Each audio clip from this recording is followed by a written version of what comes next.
इस वीडियो को देखकर मैं निःशब्द हूं दोस्तों। यहां पर आप देख सकते हैं बेलो सर्वेश लगातार रो रहा है और रोते रोते आखिरकार उसने अपनी जान दे दी। जी हां दोस्तों, मैं आपको बतलाना चाहता हूं कि यह सर्वेश का आखिरी वीडियो है।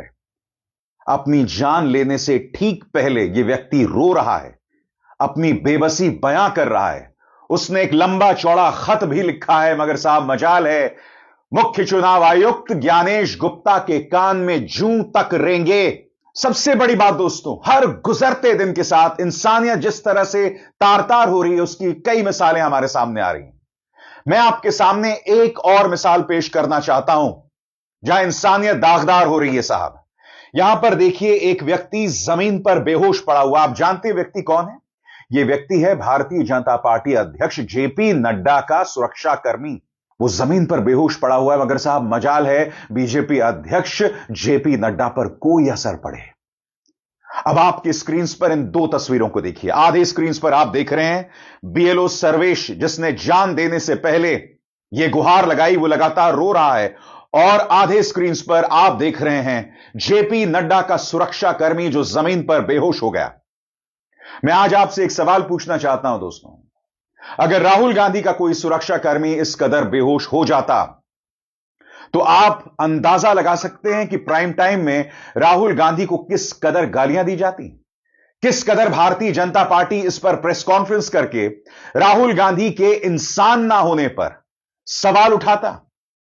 जेपी नड्डा साहब ने एक शब्द नहीं बोला, उनका सुरक्षा कर्मी जमीन पर पड़ा हुआ था, मगर साहब मजाल है उन पर कोई असर पड़े। मगर सबसे पहले मैं बात सर्वेश की करना चाहता हूं, बीएलओ सर्वेश। आप देखिएगा किस तरह से वो गिड़गिड़ा रहा है और उसके ठीक बाद उसने अपनी जान दे दी। पीछे छोड़ गया है एक ऐसा परिवार जो रो रहा है, बिलक रहा है, और सिवाय मायूसी के उनके पास कोई विकल्प नहीं है। सर्वेश। दीदी मुझे माफ करना। मैं तुम्हारे विश्वास पे खड़ा नहीं होता पाया। मम्मी इन बच्चों का ख्याल रखो। मेरे साथ बढ़ाने क्या होगा? मैं चुनाव के इस खाते में समझ रहा हूँ, काश मैं इसमें निपुण हो पाता।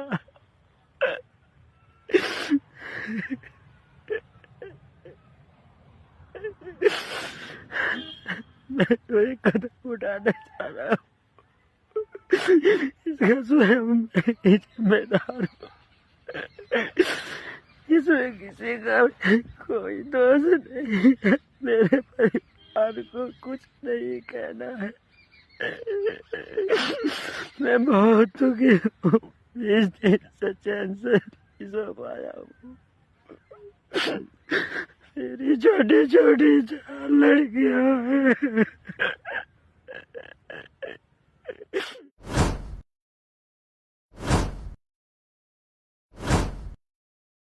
मेरा नाम बबली है और सुसाइड कराए SIR वाले फॉर्म जो भरे जा रहे हैं, फिल करे हैं, या तो इन्हें ट्रेनिंग देनी चाहिए थी। पहले ट्रेनिंग नहीं दी ना, एकदम BLO बना दिया। स्कूल के हेड मास्टर हैं, BLO थोड़ी है वो। या तो उन्हें ट्रेन करते कि तुम्हें ये काम करना है। इतने सारे फॉर्म दे दिए उन्हें, 1015 फॉर्म दे दिए उन्हें फिल करने के लिए। आके ये लोग किसी का सपोर्ट तक नहीं मिला उन्हें। अच्छा, क्या कारण है जो इन्होंने सुसाइड किया है? दबाव के कारण सुसाइड करा उन्होंने। किन लोगों का दबाव था? उसका इतना प्रेशर है, रात के 1-1, 2-2 बजे मैं काम करवा रही हूँ उनके साथ, खुद काम कर रहे हैं। तो कह रहे बताओ मैं क्या करूँ मैं? मौके पर कौन कौन अधिकारी आए हैं? मौके पर और सर्वेश इकलौता नहीं है दोस्तों, कई मिसालें हैं। मगर सर्वेश ने जाने से पहले एक चिट्ठी लिखी है जो आप अपने स्क्रीन पर देख सकते हैं, और इस चिट्ठी में उसने क्या कहा है मैं आपको पढ़ के सुनाना चाहता हूं। पत्रकार पीयूष राय ने उसका जो पूरा तर्जुमा है वो पेश किया है अपने ट्विटर अकाउंट, अपने सोशल मीडिया हैंडल X पर। पीयूष राय ने क्या लिखा है मैं आपको पढ़ के सुनाना चाहता हूं। मुरादाबाद के सर्वेश सिंह सरकारी सहायक अध्यापक थे और SIR के दौरान BLO के पद पर तैनात थे। काम के तनाव में आकर उन्होंने आत्महत्या कर ली और सुसाइड नोट के हवाले उन्होंने कुछ बातें साझा की। मैं जीना चाहता हूं पर क्या करूं, मुझे बहुत बेचैनी, वह घुटन, वह अपने आप को डरा महसूस कर रहा हूं। मेरी 4 छोटी बेटियों का ख्याल रखना बहुत मासूम है।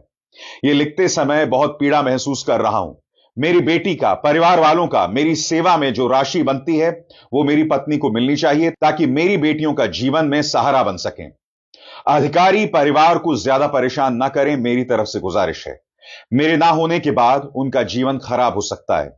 अगर समय होता तो शायद मैं इस कार्य SIR को पूर्ण कर देता, क्योंकि यह समय मेरे लिए पर्याप्त नहीं था, क्योंकि मैं अपने जीवन में पहली बार BLO पद पर नियुक्त किया गया था। विद्यालय के बच्चों को मेरा बहुत बहुत प्यार। मन लगाकर पढ़ना मेरे बच्चों, दिल बहुत दुख रहा है। लिखते हुए मन नहीं मानता। कुछ समय से मैं शिक्षण कार्य भी नहीं कर पाया। I love children, I love my state, I am sorry. इन 2 तस्वीरों को देखिए, ये वो आखिरी खत है और ये वो तस्वीर है सर्वेश सिंह की अपने खुशनुमा दिनों में।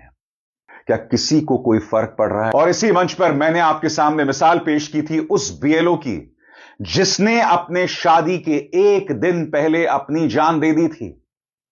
यह आंकड़ा 30 के करीब पहुंच रहा है अलग अलग राज्यों से, मगर साहब मजाल है चुनाव आयोग अपनी तरफ से एक भी प्रतिक्रिया दे। चुनाव आयोग क्या कर रहा है मैं आपको बताता हूं। चुनाव आयोग अपने सोशल मीडिया हैंडल X पर नाच के वीडियोस, डांस के वीडियोस पेश कर रहा है, केरल के डांस के वीडियोस। सबसे पहले दोस्तों यह वीडियो देखिए। यहां पर चुनाव आयोग कह रहा है, quick break, stronger team, election officials including BLOs enjoying break time in between work under the ongoing SIR in Kerala. यहां पर चुनाव आयोग इस वीडियो को दिखा रहा है जिसमें BLOs नाच रहे हैं और यह बता रहा है चुनाव आयोग कि ब्रेक के दौरान BLOs इस तरह से नाचते हैं। और यह इकलौता वीडियो नहीं है दोस्तों, इसके अलावा केरल की एक और मिसाल पेश की गई है और यह बताया गया है BLO volunteers and revenue staff enjoying break time between their hectic schedule in Edachery village. यहां पर केरल के एडचेरी विलेज की मिसाल दी जा रही है और यहां पर अभी आप देख सकते हैं BLOs नाच रहे हैं। 2 वीडियोस हैं और दोनों में BLOs को नाचते हुए दिखाया जा रहा है। मगर अगर आप चुनाव आयोग के सोशल मीडिया हैंडल X पर जाते हैं तो करीब 30 BLOs या तो अपनी जान दे चुके हैं या फिर तनाव के चलते उनकी मौत हो गई है। मजाल है कि एक भी घटनाक्रम पर उन्होंने अफसोस जतलाया है, एक भी घटनाक्रम पर। यानी कि आपके पास समय है नाच के ये वीडियोस दिखाने का। वो भी कहां की मिसाल है? केरला की मिसाल है। कौन सा केरला? जिसे भारतीय जनता पार्टी और उनके प्रचार तंत्र ने बदनाम करने की कोई कसर नहीं छोड़ी थी। And by the way, Kerala से भी लोगों ने अपनी जानें दी है, BLOs ने अपनी जानें दी हैं। ये नाच के वीडियोस आप पेश कर रहे हैं, मगर सर्वेश सिंह ने अपनी जान दे दी, बिलखते हुए, रोते हुए। उसकी 4 बेटियां हैं जैसा कि वो दावा कर रहे थे, मगर आपके कान में जूं तक नहीं रेंग रही है माननीय ज्ञानेश गुप्ता जी। मैं समझना चाहता हूं क्यों, कहां मर गई है आपकी इंसानियत। और मैं आपको बतलाना चाहता हूं दोस्तों, पिछले 11 घंटों में अकेले सर्वेश नहीं है जिन्होंने अपनी जान दी। मैं आपके सामने कई और मिसालें पेश करना चाहता हूं। पत्रकार नरेंद्र नाथ मिश्रा बता रहे हैं उत्तर प्रदेश के मुरादाबाद में एक BLO ने अपनी जान दे दी, SIR के काम के दबाव में बात कहकर अपनी जान दी। पत्रकार रणविजय सिंह ने 2 मिसालें पेश की है, राजस्थान के BLO अनुज गर्ग की और उत्तर प्रदेश की BLO शोभा रानी की। इन दोनों की असामयिक मौत हो गई। यानी कि बात स्पष्ट है, किसी का ब्रेन हैमरेज से मौत हो रही है, किसी का हार्ट अटैक हो रहा है क्योंकि जरूरत से ज्यादा प्रेशर जो बढ़ गया है। और प्रोपेगेंडा क्या किया जा रहा है? कल ही मैंने आपको अपने मंच पर बताया था कि 2 अगस्त का एक फरमान है कि BLOs की सैलरी को दुगना कर दिया गया है। उसे आज की खबर बताकर पेश किया गया है। गोदी मीडिया ने इसे आज की खबर बताकर पेश किया। मैं फिर आपसे पूछना चाहता हूं, क्या किसी का दिल नहीं पसीज रहा? क्या मजबूरी होगी इस BLO की? यह तस्वीर देखिए साहब, एंगेजमेंट की उसकी तस्वीर है, एंगेजमेंट की उसकी तस्वीर है। शादी के 1 दिन पहले इसने अपनी जान दे दी। क्या चुनाव आयोग अपने BLOs का मानसिक काउंसलिंग कर रहा है कि आप किस तनाव से गुजर रहे हैं? और सबसे बड़ी बात, इसी मंच पर मैंने आपको बताया था कि जब भारतीय जनता पार्टी के नेताओं से पूछा गया कि BLOs की मौत पर राहुल गांधी सवाल उठा रहे हैं, तो आपको याद होगा नित्यानंद राय और गिरिराज सिंह दोनों केंद्र में मंत्री हैं। दोनों ने राहुल गांधी पर प्रहार किया। बीएलओस की मौत पर एक शब्द नहीं कहा नित्यानंद राय ने या फिर गिरिराज सिंह ने। प्रहार किया राहुल गांधी पर, उन्हें अराजक बताया, किसी ने जिन्ना का समर्थक बताया, किसी ने यह कहा कि ये लोग घुसपैठियों का समर्थन कर रहे हैं। मगर नहीं साहब, करीब 30 बीएलओज अपनी जान दे चुके हैं, उस पर एक शब्द इन्होंने नहीं कहा। मैं फिर पूछना चाहता हूं, क्या भारतीय जनता पार्टी के नेताओं में रत्ती भर भी इंसानियत नहीं है? इतनी तादाद में बीएलओज मर रहे हैं, मगर चुनाव आयोग क्या कर रहा है? केरल से 2 नाच के वीडियोस पेश कर रहा है। और यही नहीं, उत्तर प्रदेश से यह वीडियो पेश किया गया साहब। फर्रुखाबाद कलेक्ट्रेट सभागार में विशेष प्रगाढ़ पुनरीक्षण अभियान में 100% कार्य पूर्ण करने वाले बीएलओ का सम्मान समारोह आयोजित किया गया। 192 कायमगंज विधानसभा के 17, 193 अमृतपुर के 5, 194 फर्रुखाबाद के 6 तथा 195 भोजपुर विधानसभा के 17 बीएलओ को प्रशस्ति पत्र प्रदान कर सम्मानित किया गया। यानी कि यहां पर यह बताया जा रहा है कि हम बीएलओज का सम्मान कर रहे हैं, मगर जो बीएलओज मर रहे हैं उनके बारे में एक शब्द इनके मुंह से नहीं निकल रहा है। कहां है ज्ञानेश गुप्ता? मैं समझना चाहता हूं। वो ज्ञानेश गुप्ता जो ये कहते थे कि सीसीटीवी में अगर औरतों की तस्वीर आ जाएगी या अगर हमने सीसीटीवी का फुटेज दे दिया तो महिलाओं का अपमान हो जाएगा। यहां महिलाएं अपनी जान दे रही हैं या तनाव के चलते उनकी जान जा रही है, मगर इन पर कोई फर्क नहीं पड़ रहा है। बहरहाल सर्वेश ने जो अपनी जान दे दी, इस पर सुप्रिया सुनेत का बयान सामने आया है। सुप्रिया सुनेत कहती हैं, यूपी के मुरादाबाद में बीएलओ सर्वेश सिंह ने लिखकर आत्महत्या कर दी। मैं जीना तो चाहता हूं पर क्या करूं, बहुत बेचैनी व घुटन है, डरा हुआ हूं, रात दिन काम करता रहा फिर भी एसआईआर का टारगेट हासिल नहीं कर पाया, मुझे माफ कर देना। ये पढ़कर थोड़ी देर के लिए दिमाग सुन्न हो गया, ऐसा लिखती हैं सुप्रिया सुनेत। सवाल यही है दोस्तों, कहां है इंसानियत? क्या भारतीय जनता पार्टी के नेताओं में थोड़ी सी भी इंसानियत नहीं है? ज्ञानेश गुप्ता, क्या आपको थोड़ी सी भी शर्म नहीं आती? आपको सामने आना चाहिए, इसे संबोधित करना चाहिए। कम से कम 25 से 30 मौतों की बात की जा रही है मीडिया के अलग अलग फोरम्स में। जो लोग इस खबर को दिखा रहे हैं, 30 मौतें हो गई साहब, मगर साहब मजाल है प्राइम टाइम में इस पर कोई डिबेट हो।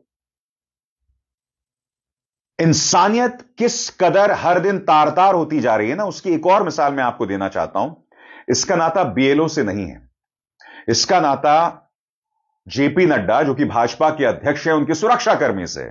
उनका सुरक्षाकर्मी बेहोश हो जाता है मगर जेपी नड्डा साहब अपना भाषण देते रहते हैं। देखिए वीडियो। अभिन्न अंग बन रहे हैं, इसके लिए आपको बहुत बहुत बधाई। आप सदा याद रखना कि आप इतिहास के पाठ में दर्ज हुए हो।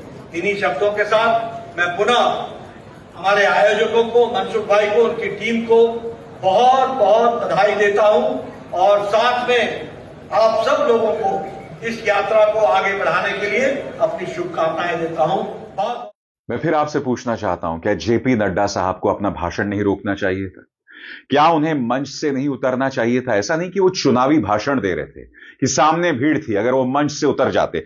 आप यहां पर साफ तौर पर देख रहे हैं, यहां जो भाषण दिया जा रहा है वो किसी सभागार के अंदर दिया जा रहा है, किसी ऑडिटोरियम के अंदर दिया जा रहा है, और जेपी नड्डा साहब मंच से उतर सकते थे।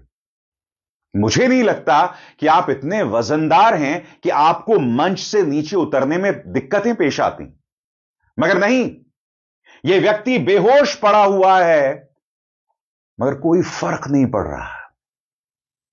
अब कल्पना कीजिए अगर जेपी नड्डा साहब की जगह मल्लिकार्जुन खड़गे होते, राहुल गांधी होते, तो आप अंदाजा लगा सकते हैं गोदी मीडिया में किस तरह डिबेट होते कि कहां मर गई राहुल गांधी की इंसानियत, कहां है मल्लिकार्जुन खड़गे का दर्द, क्या बेहोश सुरक्षा कर्मी को लेकर उनके मन में थोड़ा सा भी दर्द नहीं है। इस तरह की हेडलाइंस के साथ डिबेट होते। यहां कोई फर्क नहीं पड़ा जेपी नड्डा साहब को, और फर्क पड़ेगा भी तो कैसे? नोटबंदी के दौरान लाइन में लगे लगे 150 लोगों की मौत हो गई, किसी को कोई फर्क नहीं पड़ा। किसान आंदोलन करता रहा, 750, आंकड़ा देखिए साहब, 750 किसान मर गए। और सत्यपाल मलिक जब प्रधानमंत्री नरेंद्र मोदी से मिलने गए तो प्रधानमंत्री नरेंद्र मोदी ने कथित तौर पर कहा था कि मेरी वजह से थोड़ा ना मरे। बीएलओज, करीब 30 बीएलओज की मौत हो गई। क्या जेपी नड्डा साहब का कोई बयान सामने आया? भारतीय जनता पार्टी के नेता इस मुद्दे पर कुछ कहना ही नहीं चाहते हैं। और सबसे बड़ी दोहरे मापदंड की बात, बीएलओस पर सवाल किया जा रहा है, मगर पश्चिम बंगाल में यहां पर भाजपा जो है वो ज्ञानेश गुप्ता को भी गाली दे रही है कि देखो वहां पर एसआईआर कैसे हो रहा है, अलोकतांत्रिक तरीके से हो रहा है। यानी कि साफ तौर पर खुद भारतीय जनता पार्टी ने एक्सपोज कर दिया है कि जहां जहां बीजेपी की सत्ता है वो लोग मनमाने अंदाज में एसआईआर करवा रहे हैं, जहां विपक्ष की सत्ता है वहां वो अपने अंदाज में करवा रहे हैं, जो अपने आप में एक सवालिया निशान है इस पूरी प्रक्रिया पर। मैं फिर आपसे पूछना चाहता हूं दोस्तों, राजनीति अपनी जगह होती रहेगी, मगर सर्वेश का दर्द किसी को क्यों नहीं दिखाई देता, उसके आंसू किसी को क्यों नहीं दिखाई देते। रोज रोज 2 से 3 बीएलओस की मौत हो रही है, खबर सामने आ रही है, किस पर कोई फर्क नहीं पड़ रहा है। एक सुरक्षाकर्मी जमीन पर पड़े रहा, मगर नहीं साहब, कोई कुछ नहीं कहेगा। मीडिया ने इस खबर तक को नहीं दिखाया। क्यों नहीं दिखाया बताइए? ये 24 घंटे पुरानी खबर है, फिर भी मैं आपको बता रहा हूं। मैं ये उम्मीद कर रहा था कि भाई मीडिया इस पर कुछ चर्चा करेगा, मैं देखना चाहता था कि इस पर क्या चर्चा की जाएगी। नहीं, बार बार भारतीय जनता पार्टी के नेताओं की मिसालें सामने आ रही, मगर किसी पर कोई फर्क नहीं पड़ रहा। आप में से कई लोग मुझसे कहते हैं मैं बीजेपी विरोधी हूं, तो चलिए मैं पलटकर आपसे एक सवाल पूछना चाहता हूं।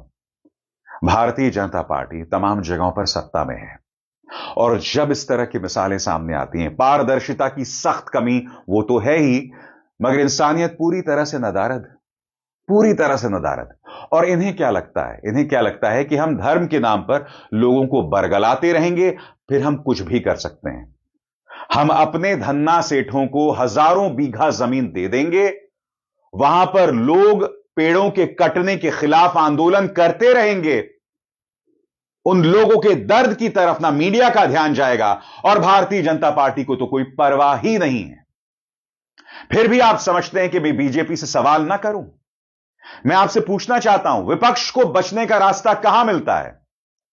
अगर कांग्रेस शासित प्रदेश में कुछ होता है, इस वक्त कर्नाटक में डीके शिव कुमार और मुख्यमंत्री सिद्धरमैया के बीच में एक पावर स्ट्रगल चल रहा है। गोदी मीडिया के प्राइम टाइम में इसी खबर पर डिबेट चल रहा है साहब। बीएलओस जो लगातार मारे जा रहे हैं, इस पर कोई चर्चा नहीं है। अरे अगर आप चर्चा करेंगे तो उनके लिए हालात बेहतर होंगे ना। फिर पूछना चाहता हूं, अगर आप यह चर्चा करेंगे तो उनके लिए बेहतर हालात होंगे, तो आप यह चर्चा क्यों नहीं करवा रहे हैं? आप सरकार को कटघरे में क्यों नहीं रख रहे हैं? जब आप सरकार को कटघरे में ही नहीं रखेंगे तो बीएलओस के लिए हालात कैसे सुधरेंगे? इसलिए मैं अपने मंच पर इसे जगह दे रहा हूं और आगे भी देता रहूंगा, यह मेरा वादा है। अभिसार शर्मा को दीजिए इजाजत। नमस्कार।